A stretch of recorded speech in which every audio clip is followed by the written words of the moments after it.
Hi folks, I'm Marvin Sprouse and I'm an old man. I'm 71 years old, but you know, when I was 10, I remember that on Friday nights I used to get close to the radio and put my ear up close to the radio and listen to the Bill Stern program. And Bill Stern used to tell ghost stories.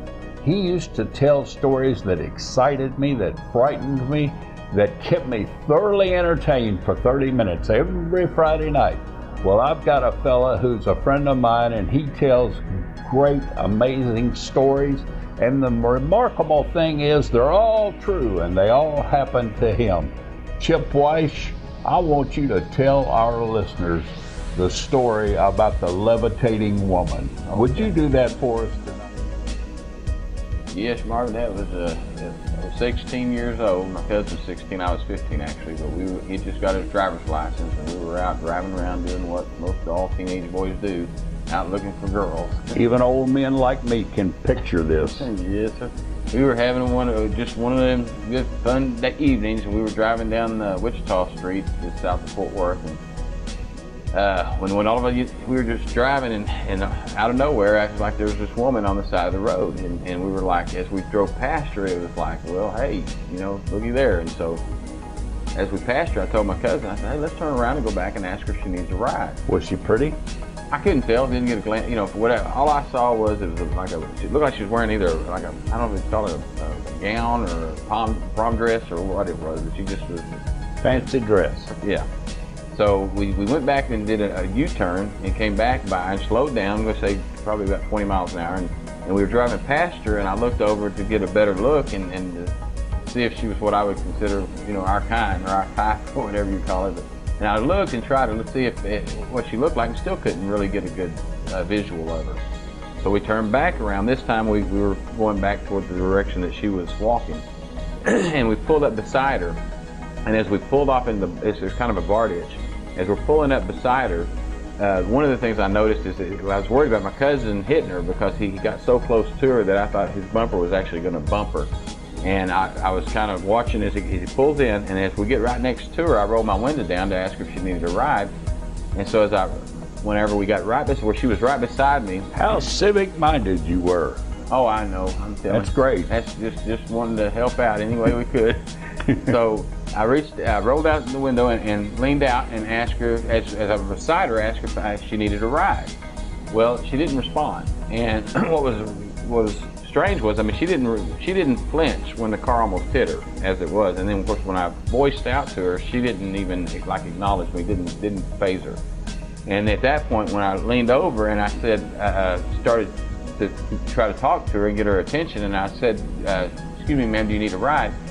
That's when I noticed something strange about her. And the first thing was her skin. She was very pale. And that was well, I say that, the eyes. I remember looking at her eyes, and that's where it appeared that she didn't have any eyes. That was one of the things that really struck me. Then as we were, as I was empty sockets, you're saying? Yeah, it was just like black, all black. And then she was real pale, and it was just as white as can be.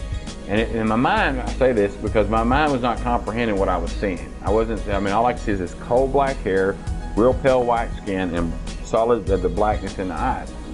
And as I'm looking at her, it's almost like she was illuminated. It was almost like a light from these kind of lights coming from underneath her, lighting her up, because it was dusk. And it wasn't dark yet, but it wasn't, the sun was gone down. So it was just about that time when you couldn't see that well. But with the light coming up from it's like she was illuminated. So I was looking down to find out where this light was coming from.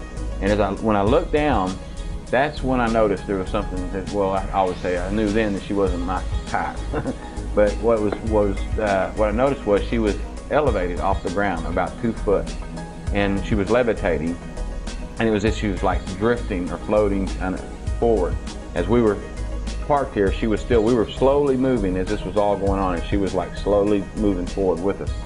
And at that point, I was like, it was a shock. And then as I was turning to tell my cousin to get out of there, as I'm turning, I realized he's leaning over looking too. He's leaning over as he's checking her out, I guess, with me. And before I could say a word, as I turned around, he immediately said, "Oh my God," and just floored the car and took off. And that was basically it. I mean, that was the first experience of whether it was, we didn't know what it was. I mean, we laughed, we cried, we didn't know what, I would say we didn't know whether to laugh or cry, I should say. It was a very real, surreal experience. And Tell me about the light, Chip. You say the light seemed to be coming up from the ground? Yes, You know, I've heard theologians say that in heaven there will be no shadow, because here on earth the light comes from the sun, and if you're between the sun and the earth, it'll cause a shadow. There'll be no shadows in heaven because the light is coming from everywhere, because the light is the light. It is the light of God.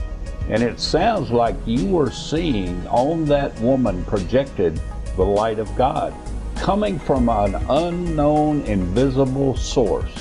What a remarkable story. And your cousin was feeling exactly what you were feeling. Let's go somewhere else quick. Yeah. Oh, it was definitely, it was amazing. I tell you, I didn't, you know, what I always tell people is I don't know whether it was angel, spirit, or ghost, or what it was, but it was until later in life that I think that I understand now what that event was meant to be for me.